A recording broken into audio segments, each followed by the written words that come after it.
Alô você, Tribuna Livre chegando, estamos ao vivo na Rádio América FM 107,1, Rádio Cultura AM 830, TV Horizonte, canal 30.1 no YouTube, TV Horizonte Oficial. Hoje, aqui dos estúdios da Rádio América, né? Segunda-feira, 31 de março de 2025. Eu sou Juliana Lima, te faço companhia até o meio-dia. Lembrando que você também pode ouvir o Tribuna Livre pelo aplicativo da Rádio América. Não, pelo aplicativo Rede Catedral. Lembrando, inclusive, para fazer o convite para você seguir as nossas redes sociais, né? Lá no Rádio América Oficial, lá no TV Horizonte Oficial, comigo, Suelen Ogando. Bom dia, Suelen. Bom dia, Juliana. Bom dia a todos que estão com a gente nesta manhã. E hoje, segunda-feira, é dia também de falar de meio ambiente, viu, pessoal? E quem vai estar daqui a pouco é o professor do Instituto Federal de Minas Gerais, do campus de Ouro Preto, que ele é militante, inclusive, da Flama, tá? Ele chama Daniel Neri e que vai falar sobre uma gruta que está ameaçada pela mineração em Ouro Preto. Então, pessoal, se vocês aí tiverem alguma dúvida também sobre mineração, manda pra gente aqui que nós vamos responder tudo. Não é isso, Juliana? Opa, é isso aí, tudo isso e muito mais, gente. Ó, hoje também vamos falar sobre o aniversário do golpe militar de 1964, né? O golpe de 64 completa neste ano 61 anos. 31 de março, divide historiadores, né? Tem alguns que falam que é o aniversário do golpe. Tem outros que consideram aí o dia 2 de abril, porque também, né, gente, a gente vai falar que celebração do golpe militar dia 1º de abril, dia da mentira, é duro, né? Mas por quê? Porque dia 31 de março é o dia que as forças militares começaram a se movimentar para poder depor o presidente, então, João Goulart. Então, tem essa questão histórica aí, mas a gente vai falar sobre isso tudo aqui no Tribuna Livre. Daqui a pouco a gente vai receber o professor do Departamento de História do Cefet-MFG, Daniel Diniz Barbosa, para falar sobre esse assunto. Eu te convido a ficar com a gente. Isso mesmo. E mudou um tempo também, né, Juliana? Opa, esse tá meio tempo friozinho, tá doidão, né? Tá esquisito, né? Um monte de gente gripada também, só Jesus na causa. Então, nós vamos falar de clima e porque Belo Horizonte amanheceu com o tempo também nublado, né, pessoal, nessa segunda-feira. E será que o calorão vai dar uma trégua? Hein, será? Vamos ver, hein? Quem explica pra gente é o meteorologista, o Claudemir de Azevedo. Vamos dar uma olhadinha? Olha só que legal. No decorrer desta semana, áreas de instabilidade ganham força sobre a região central do estado de Minas Gerais, assim como também todo o centro-oeste e sul do estado. Dessa forma, o céu fica nublado com previsão de pancadas de chuvas, principalmente à tarde e à noite, em Belo Horizonte e toda a região metropolitana. Nas demais regiões do estado de Minas Gerais, o céu fica parcialmente nublado e podem ocorrer chuvas rápidas e isoladas, principalmente no final da tarde e à noite. A temperatura mínima em Belo Horizonte de 18 graus, máxima chegando até os 29 graus e a umidade relativa do ar à tarde de 50%. E a tendência é que tenhamos, no decorrer da semana, condições de instabilidade, ou seja, o céu nublado, com pancadas de chuvas na capital mineira e também em toda a região metropolitana de Belo Horizonte. A tendência é que tenhamos, inclusive, possibilidade de chuvas no leste de Minas Gerais, no norte de Minas Gerais, regiões que já apresentam aí um bom período aí de estiagem e as chuvas devem ocorrer também naquela região do estado. De toda forma, as chuvas mais significativas devem se concentrar no sul, zona da mata e também no campo das vertentes. Gente, tempinho tá esquisito, né, Sueli? Tá Mas mesmo. Tá até bom se a gente tiver uma chuvinha, né? Porque afinal de contas, de vez em quando tem que vir uma chuvinha para as plantas ficar tranquilas. Ô, Sueli, tô reparando aqui que a gente tá parecendo que eu tô torcendo pro Cruzeiro. Não tá, menina? E eu tô parecendo que eu tô torcendo pro Atlético. Hoje foi totalmente isso, sem gente, combinar, sem viu? combinar, total. Mas tá que tá esse negócio aqui, Você ó. é azul celeste e eu preto e branco. E eu nem sou cruzeirense, tá? Só vou deixar claro aqui. Eu não gosto muito de falar desse negócio de futebol. Isso que tá mais legal hoje. Ó, mandar um abraço pro povo que já tá aparecendo aqui no nosso WhatsApp, meu querido Marcelo de Matos. Marcelo de Matos falando aqui. Ô, Juliana, bom dia, paz e bem, ditadura nunca mais, né, gente? Isso mesmo. Mas estamos acompanhando esse movimento aí.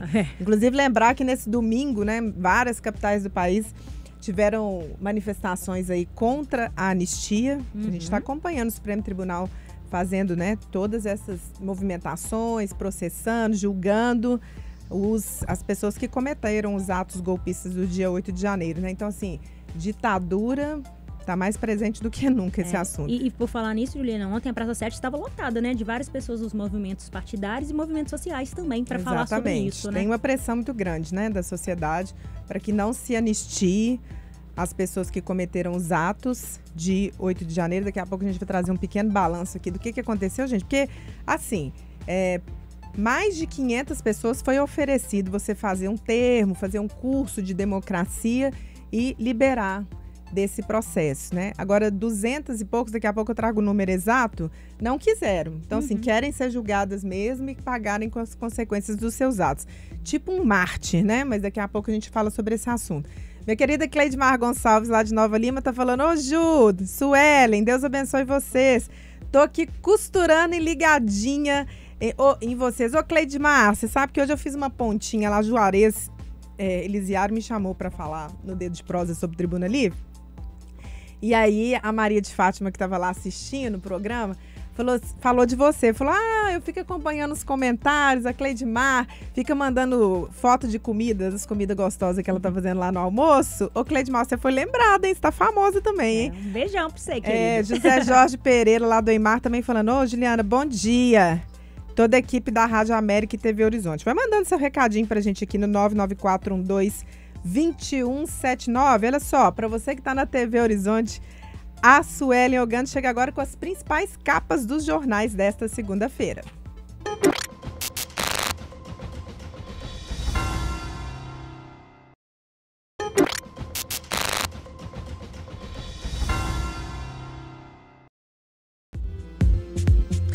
Onze 16 de volta com a nossa Tribuna Livre, né? 31 de março de 2025. Olha só, entregadores de aplicativos estão fazendo um protesto nacional por melhores condições de trabalho. Nosso repórter Giovanni Rodrigues está lá acompanhando, traz as últimas informações para a gente. Bom dia, Giovanni. Bom dia, Juliana. Bom dia, Sueli. Isso mesmo, entregadores de 59 cidades espalhadas pelo Brasil vão estar de greve hoje e também amanhã, Juliana. Olha só, aproximadamente 50 motoboys saíram da Praça da Estação por volta de 9 horas da manhã. Eles começaram ali a movimentação na Praça da Estação e saíram de lá agora há pouco, por volta de 11h10 da manhã. E depois eles vão seguir. Eles estão seguindo neste momento, né, para Praça da Savassi, também Praça 7, Praça da Savassi. E o trânsito aqui, Juliana, aqui na região central, está um caos neste momento, viu? Bem complicado por causa aí desta ação. E olha só, após aí o ato, o grupo, eles vão se dividir para ir até os shoppings e outras lojas de aplicativo e depois eles vão seguir para as portas das empresas de aplicativo, que é 99, Pop, também Uber. Então, só para reforçar, olha, as manifestações das ruas também estão previstas para ocorrer hoje em ao menos 19 capitais. Belo Horizonte está entre elas. Eu conversei com os organizadores aqui do evento, a Vanessa Barbosa e também Gustavo Túlio. Eles falaram o seguinte, que o ato acontece por melhores condições de trabalho em serviços de delivery dos principais aplicativos em operação no país, como iFood, Uber, Flash e também 99. Essa ação tem 4 pautas centrais, que é o seguinte, olha, a definição de uma taxa mínima de R$10 por corrida, o aumento da remuneração por quilômetro rodado, de R$1,50 para R$2,50, também a limitação da atuação das bicicletas a um raio aí máximo de 3 quilômetros e o pagamento integral de cada um dos pedidos, nos casos em que diversas entregas são agrupadas em uma mesma rota. E no decorrer da nossa programação, nós voltamos com informações. É com você, Juliana e Suelen. Maravilha, hein? Ó, você que está no centro da cidade ou puder evitar o centro da cidade, fica a dica, hein? Tá tendo uma manifestação grande dos entregadores de aplicativo, aí são muitas motos, a gente sabe como é que funciona, tá bom? Olha só, agora o assunto é sério, hein, gente? Ó, dengue, zika e chikungunya não foram embora não, tá? Prefeitura de Belo Horizonte está fazendo sua parte, ó, quer um exemplo? Foram 66 toneladas de materiais recolhidos, muita coisa, não é mesmo? Mas mais de 86% dos focos estão nos domicílios, na sua casa, acredita? Então agora é com você. Combata o mosquito aí na sua casa. Saiba mais em pbh.gov.br/dengue. Prefeitura de Belo Horizonte, muito trabalho para você. Isso mesmo, Ju. E lembrando que nós estamos aqui, gente, no Abril Azul. tá? O Abril Azul é para conscientização sobre o transtorno do espectro autista, pessoal. E o governo de Minas, ele ampliou as funções da carteira de quem se identifica, né, como pessoa com transtorno do espectro autista. E quem traz mais detalhes pra gente sobre isso é a repórter Milene Alves. Vamos ver. A CIP-TEA, Carteira de Identificação da Pessoa com Transtorno do Espectro Autista, agora pode facilitar ainda mais a identificação e o acesso a serviços nas áreas de educação, saúde e assistência social. A novidade é consequência da inclusão do Código Internacional de Doenças. O uso da carteira também traz mais tranquilidade na hora de comprovar a necessidade de atendimento prioritário em locais públicos e privados. 45 mil pessoas já usam o documento, que é emitido gratuitamente pelo governo de Minas Gerais. A carteira de identificação da pessoa com transtorno do espectro autista pode ser solicitada online pelo aplicativo MGEP ou pelo site cidadão.mg.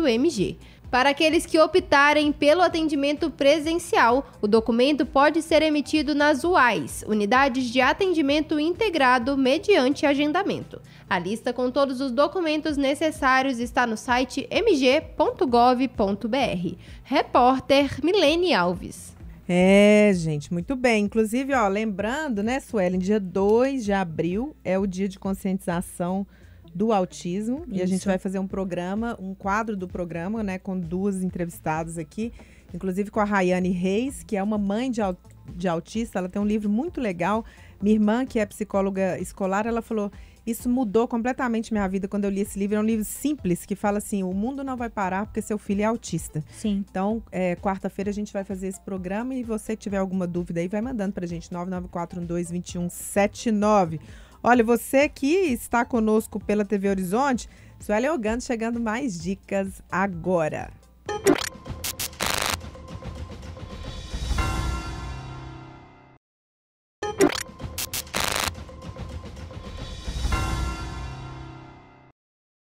De volta com o nosso Tribuna Livre, 31 de março de 2025. Segunda-feira é o dia que a gente dedica aqui um espaço no Tribuna Livre para falar sobre as questões ligadas ao meio ambiente, né, gente? Precisamos cada vez falar mais e mais e mais. Estamos num momento aí de emergências climáticas. Tivemos esse final de semana acompanhando aquela destruição do terremoto lá na Ásia, né? Fiquei muito preocupada. Tenho amigos na Tailândia, mas graças a Deus eles ficaram bem, mas muita gente sofrendo bastante. E hoje estamos recebendo aqui no Tribuna Livre, mais uma vez, com muito prazer e alegria, o Daniel Neri, que é professor do Instituto Federal de Minas Gerais, Campus Ouro Preto, e também militante da Flama, à frente de luta dos atingidos e atingidas pela mineração. Professor, muito bom dia, muito obrigada mais uma vez pela presença. Bom dia, obrigado mais uma vez pela oportunidade. O professor viralizou, e até o André Trigueiro, né, lá da Globo News, fez essa denúncia, também colocou nas redes sociais dele, falou na Globo News, dessa gruta ali próximo de Ouro Preto que está sendo ameaçada pela mineração. Conta pra gente essa história, professor. Bom, não está sendo ameaçada, foi destruída, né? A gente tem um processo... Já está nesse movimento, já foi destruída. Foi destruída, a comunidade ali do Botafogo, que é um distrito sede ali de Ouro Preto, né? A 6 quilômetros da sede de Ouro Preto. O pessoal foi monitorando as atividades da LC Participações, Mina Patrimônio, que em si já é um absurdo. A gente está com uma mina de minério de ferro às portas do Patrimônio Mundial da Humanidade, que é a cidade de Ouro Preto. E aí o pessoal viu que as máquinas estavam se encaminhando em direção a uma cavidade, né, uma caverna de porte relevante. E cavernas são bens da União, protegidos pela Constituição.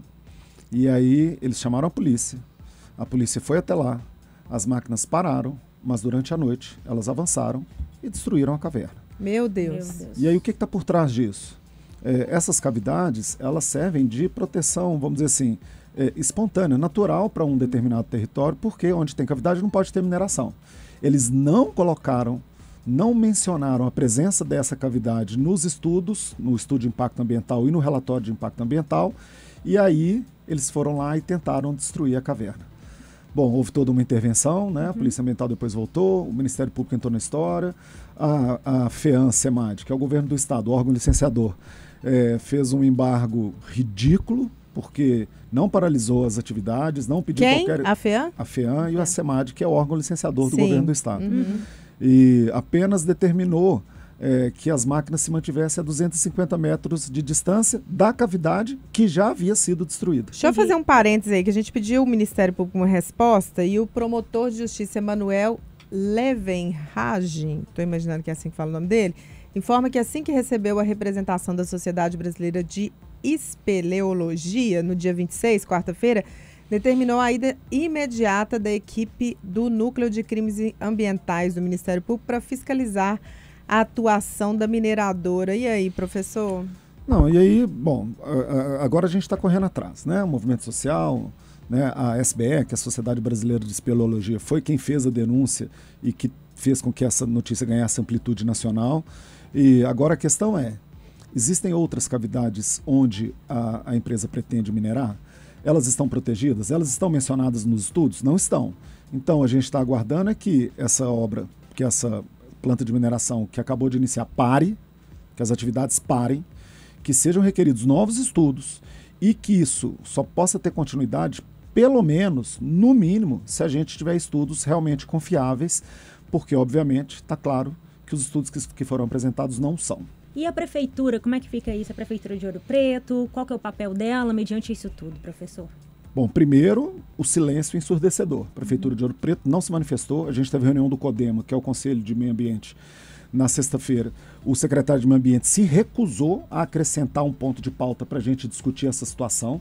Infelizmente, a postura da Secretaria Municipal de Meio Ambiente e da Prefeitura de Ouro Preto é de serem aliados viscerais da mineração em Ouro Preto, ao invés de cuidar dos interesses ambientais, os interesses da população de Ouro Preto como um todo.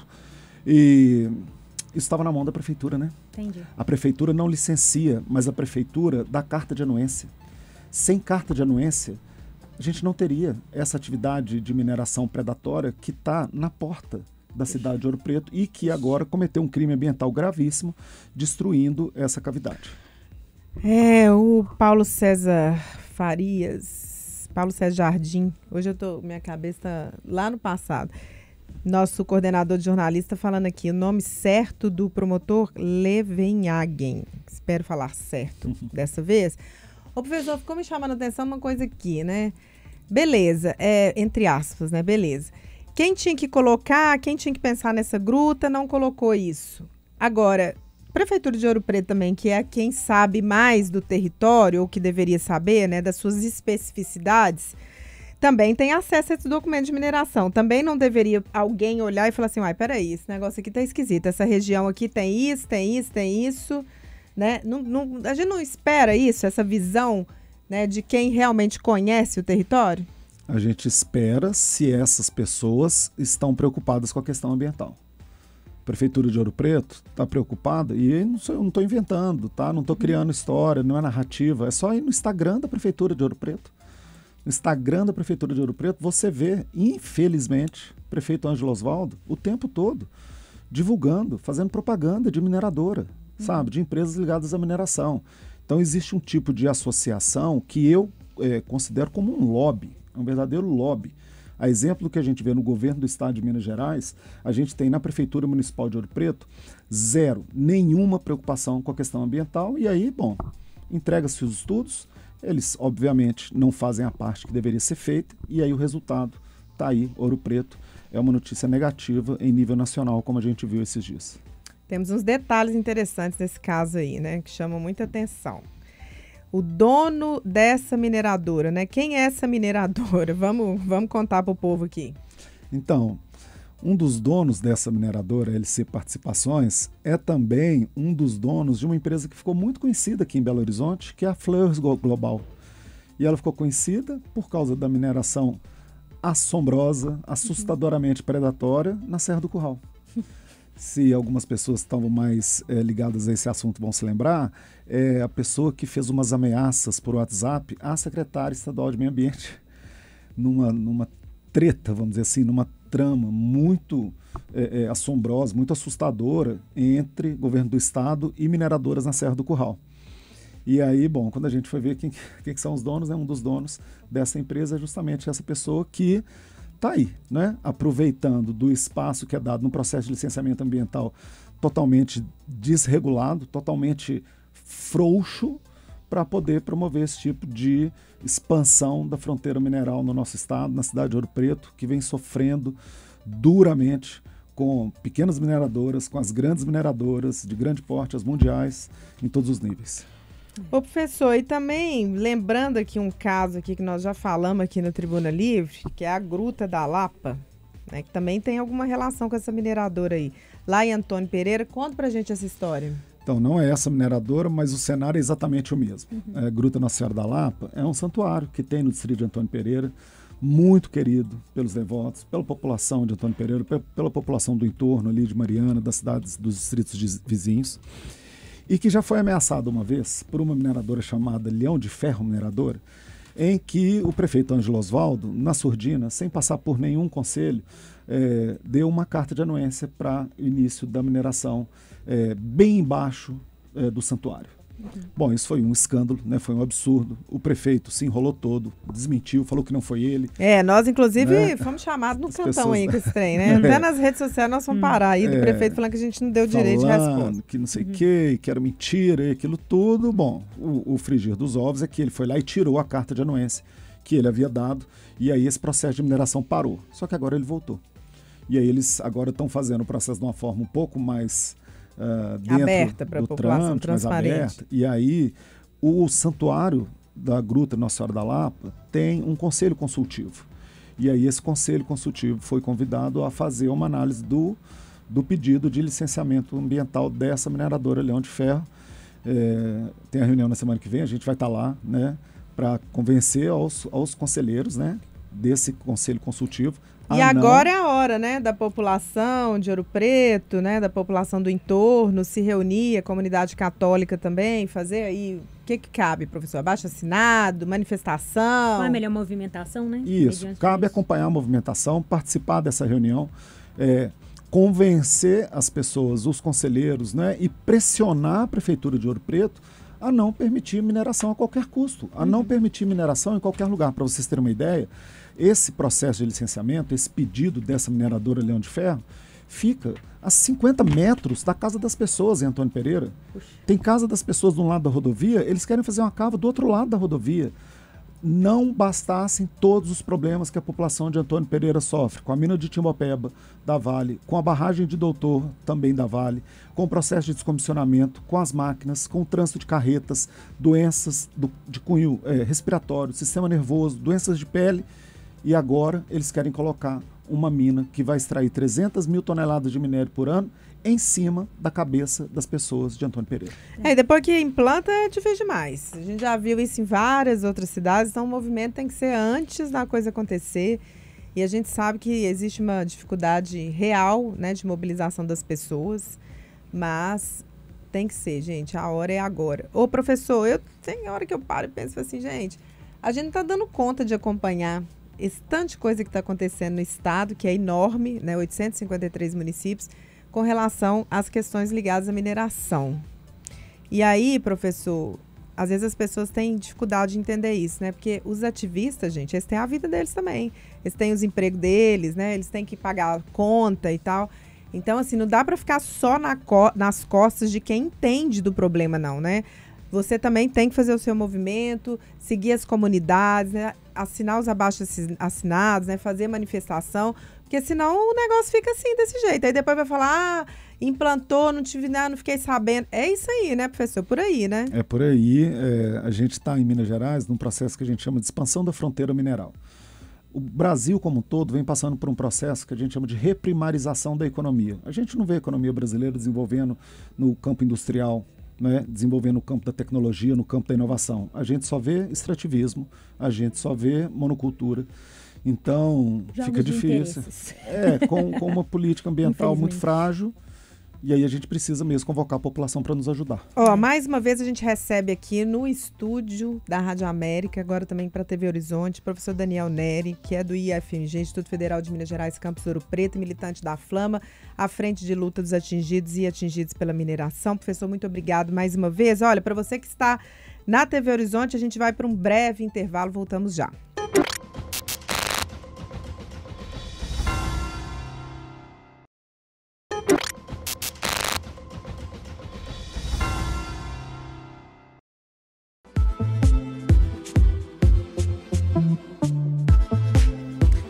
De volta com o nosso Tribuna Livre, 31 de março de 2025, né? Conforme falamos no início do programa. Vamos falar sobre essa data agora, né? Golpe militar, a gente pode considerar agora, é dia 1º, é dia 2, enfim, o que está por trás disso? A gente está recebendo aqui no estúdio, com muito prazer e alegria, o professor do Departamento de História do Cefet-MG, o Daniel Diniz Barbosa. Professor, muito obrigado pela presença, seja muito bem-vindo. Eu que agradeço, Juliana, agradeço, Sueli, ao convite e quero mandar um abraço a todo mundo que nos acompanha nesse momento. Bacana demais. Tem uma interação aí já, né, Temos sim, vamos começar com a interação, que eu achei muito interessante, que ela mandou uma foto, tá, gente? A Fátima Gomes, lá do Riacho das Pedras, ela mandou uma imagem que ela estava lá. É a imagem que exemplifica uma mulher que é irmã, mãe, tia, avó e amiga que sonha com um mundo justo, de direitos e deveres iguais para todos, sem exceção, liberdade e democracia, ensino e saúde de qualidade para todos. Essa sou eu ontem, né, dentro da manifestação que nós tivemos na Praça 7. Que a gente falou aqui, né, ontem foi um dia muito importante até no país, porque assim, tá difícil a gente levar o povo pra rua, né? Tá difícil. Tá difícil. Então, assim, a gente fazer esses atos, mesmo que não tanta gente assim, mas lembrando e marcando esse momento que a gente está vivendo, inclusive um momento dessa guerra de narrativas, né? Mais do que guerra de narrativas, né? A gente vem vivendo essa polaridade no Brasil, não é de agora, né? Os que pedem anistia, os que não querem anistia, né? Que seria o mais óbvio. E hoje é um dia meio emblemático. A gente tem que falar sobre isso, né, o professor? Mesmo tendo essa guerra de narrativas entre o dia 31 de março e 2 de abril, pedir para o senhor explicar, começar a explicar por aí. Por que 31 de março a gente tem que lembrar, ou a gente deveria lembrar só no dia 2 de abril? Vamos lembrar isso historicamente. Ou ainda dia 1º, né? Justamente. Na verdade, essa questão da data, ela é uma questão até menor. Porque, na verdade, o que acontece é que ela sai, as tropas saem de Minas, né? No dia 31, e chegam ao Rio no dia 1º, e tudo se desenrola entre 31 e 2 de abril. Né? No entanto, os próprios militares, quando chegaram ao poder, acharam que o dia 1º de abril, naturalmente, por ser o dia da mentira, não era lá um bom marco para ser lembrado. Né? O roteirista brasileiro realmente é muito bom, né? Muito, sempre foi. Né? Não é coisa de hoje, né? E aí, dessa forma, assim, há esse barulhinho, vamos dizer assim, né? Mas o golpe mesmo, ele é em abril. Mas, volto a dizer, essa questão, inclusive, é uma questão menor. Porque, na verdade, o impacto dele, que foi de 21 anos, na verdade não foi de 21 anos, uma ditadura que viveu 21 anos, durou 21 anos, mas cujo impacto a gente sente até hoje. Né? Sente nas mais diversas formas dentro da sociedade brasileira. Ô, professor, e aí é o seguinte, né? Hoje a gente podia dizer assim, essa expressão aniversário do golpe é muito ruim, né? Aniversário é muito ruim, né? Porque nós estamos comemorando o quê, né? Não tem nada para comemorar. Não é uma comemoração, na verdade, mas é importante rememorar. É importante marcar, porque toda vez, todo ano, quando a gente volta a essa data, a gente está sublinhando a importância de lembrar o fim da democracia. Veja, 64 começa, o golpe de 31 de março de 64, ele acontece no momento em que nós vivíamos o mais longevo período democrático da história republicana brasileira. Até 64, né, nós tínhamos tido de república iniciada com um golpe em 1889, 15 de novembro, pelos militares. Depois nós tínhamos tido todo o arranjo da República Velha, que não era em nada democrático. Sim. Depois tivemos o Getúlio, com um leve período democrático, mas depois também uma ditadura entre 37 e 45. E aí, então, nós tivemos o período mais longo da democracia brasileira até hoje. Hoje nós vivemos, de novo, um período aí maior que esse. Mas até então, era o momento mais longevo da democracia brasileira. E que é interrompido por um golpe que representa interesses absolutamente antipopulares. E que se diga, que se registre, que é muito importante. Um golpe que não foi apoiado pela população. Porque... Exatamente. E aí, pois é, aí vamos entrar nessa coisa aí. Exatamente isso que o senhor disse agora, né? A diferença disso que aconteceu em 64 com a diferença do que a gente viu agora, né, culminar no 8 de janeiro de 2023. Porque tem uma diferença significativa, né? Antes a gente estava falando só de um movimento ali interno, militares, agora a gente estava falando de movimento que teve um amplo apoio de parte da população, né? 64 também teve apoio da população. Né? As classes médias urbanas, por exemplo... A gente pode falar da marcha, né? Sim, a marcha. Marcha das famílias. Exatamente. Mas não só. Você teve... os militares foram recebidos, por exemplo, em Copacabana, com bandeira branca. Então, houve um apoio popular. No entanto, há uma pesquisa do Ibope, cujo resultado só foi liberado 40 anos depois, acho que no aniversário de 40 ou 50 anos do golpe, agora me foge, que mostrava que a maioria da população era favorável às reformas de base propostas pelo João Goulart. Não era favorável à interrupção do governo do João Goulart. Então, na verdade, mesmo a ideia de que havia um amplo apoio popular, ela é uma ideia que não resiste. Como agora, por exemplo, é indiscutível que você tem uma parcela da população, que eu diria que é menor, que apoia o 8 de janeiro, apoiou o que aconteceu no 8 de janeiro. Mas mesmo gente que era contrária à eleição do atual presidente, por exemplo, não era favorável àquilo que a gente viu no 8 de janeiro. Então, na verdade, há uma fabricação, aí sim, uma narrativa fabricada, que tenta dizer pra gente o seguinte, olha, todo mundo é a favor. Tem um caso, se você me permite contar, claro, que não tem a ver com o golpe em si, mas de forma indireta tem, que é, por exemplo, 54. O Getúlio se mata em 54 depois de uma campanha, né, fortíssima, de mídia, da extrema-direita brasileira, etc. Ele se mata e ele reverte uma tentativa de golpe, porque muitos historiadores vão dizer que o golpe de 64 era para ter acontecido em 54. Depois, em 55, quando tentam impedir o Juscelino de assumir, e depois em 61, quando tentam impedir o Jango, o João Goulart, de voltar da China para assumir a presidência quando da renúncia do Jânio Quadros. Mas em 54, se você pega os jornais, se você pega a sensação pública, vamos dizer assim, a opinião pública, parecia que todo mundo odiava o Getúlio. Aí, quando o Getúlio se mata, todo mundo sai à rua para saudar o Getúlio e quebra carro do Globo, quebra rádio, e o Lacerda, que era o golpista maior, foge. Aí quando você olha a eleição legislativa de 3 meses depois, isso aconteceu em agosto, 24 de agosto, 3 meses depois na eleição legislativa, quando você pega o resultado, os partidos saem praticamente do mesmo tamanho em número de deputados. Sim. Os trabalhistas, a UDN, o que isso significa? Que muito do que a gente vê de clamor em rua é espuma. É espuma. Lá embaixo, a luta política, ela tem outro tom. Agora, quem consegue manipular publicamente esse discurso, muitas vezes se sai melhor. Diz assim, olha, eu tô com o povo ao meu lado. Como se o povo fosse uma massa homogênea, que fosse caminhando de um lado para o outro, como se um bando. Professor, vou te interromper aqui, porque favor. assim, esse programa aqui chama Tribuna Livre, não é à toa, sabe? Porque a gente sempre dá espaço aqui para os ouvintes e para as fontes, né? Os especialistas até de visões diferentes fazerem aqui a sua participação. E a Dora Figueiredo tá falando assim, ô Juliana, eu só queria fazer um comentário, porque sempre quando você faz uma intervenção, fica claro a sua posição esquerdista, né? E eu sempre desligo o rádio por causa disso. Para começar, eu não sou de esquerda, tá? Começa por aí, né? Acho que jornalista, normalmente, a gente não adota um posicionamento político, né? E, inclusive, ser de esquerda ou ser de direita, você tem que estar afiliado a um partido, né? Eu tenho uma visão de mundo muito humanista, porque eu não tenho nem como ser diferente. Afinal de contas, eu nasci na periferia, né? Continuo na vida aí, labuta todo dia, né? E muito, inclusive...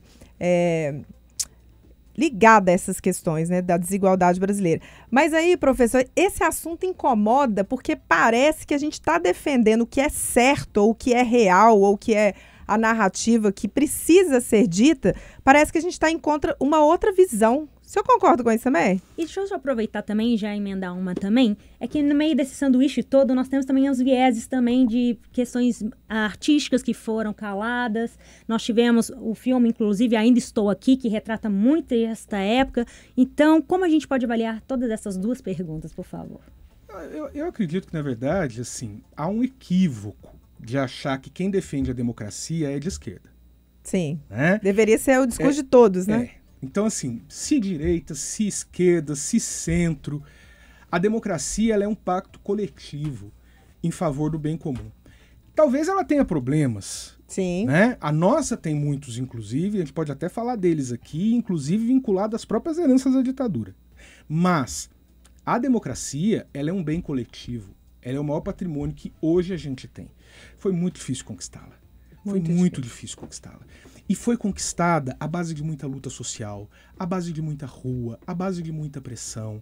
Foi conquistada à base de muita censura. E foi conquistada a partir da Constituição de 1988, que o Ulisses Guimarães, que tinha tudo, menos era um homem de esquerda, Sim. levanta e diz: nós temos horror e nojo à ditadura. Horror e nojo. E ele não era um homem de esquerda. O Teotônio Vilela, por exemplo, que é uma grande liderança de direita, é um cara que vai pro palanque, né? nas diretas, e é um símbolo desse processo. Então é importante a gente discernir o que é defesa da democracia do que é direita e esquerda. Exato. Ó, eu queria falar com o professor aqui mais umas 2 horas, porque a gente tem papo, né? Mas infelizmente nosso tempo aqui tá acabando. Agradecer muito o professor do Departamento de História do Cefet-MG, Daniel Diniz Barbosa. Ô, Dora, você pode mandar aqui suas observações sempre, pode ser que a gente não concorde, e nem sei se é questão de concordar ou discordar, mas a gente precisa pontuar, né, aqui o que é e o que não é. Agradecer todo mundo que participou aqui desse Tribuna Livre, tá? A gente teve aí a apresentação e produção minha e da Suelen, os estagiários queridos que ajudam aqui no nosso programa muito, Luiz Barcelos, a Daniele Camargos, a Tircelli Mariana, trabalhos técnicos de hoje, Haroldo Ferreira e Wellington Barbosa, e também o Luiz, lá do VMix, coordenação de jornalismo da Rádio América, Lucas. Coordenação de jornalismo da Rádio América, Paulo César Jardim. Coordenação de jornalismo TV Horizonte, Rafael Campos. Direção da Rádio América, Elanilza Carneiro. Direção da TV Horizonte, Ana Paula Damasceno. Direção-geral da Rede Catedral de Comunicação Católica, Padre Samuel Fidelis. Ficamos por aqui. Voltamos amanhã falando de fake news, né, Sueli? É isso mesmo. Professor Daniel, mais uma vez, muito obrigado pela sua presença. E até amanhã, pessoal. Acompanhe as nossas redes, que amanhã tem enquete, né, Juliana? Amanhã tem enquete. Responde lá no Instagram, @Rádio América Oficial. Fomos. Até amanhã. Beijo.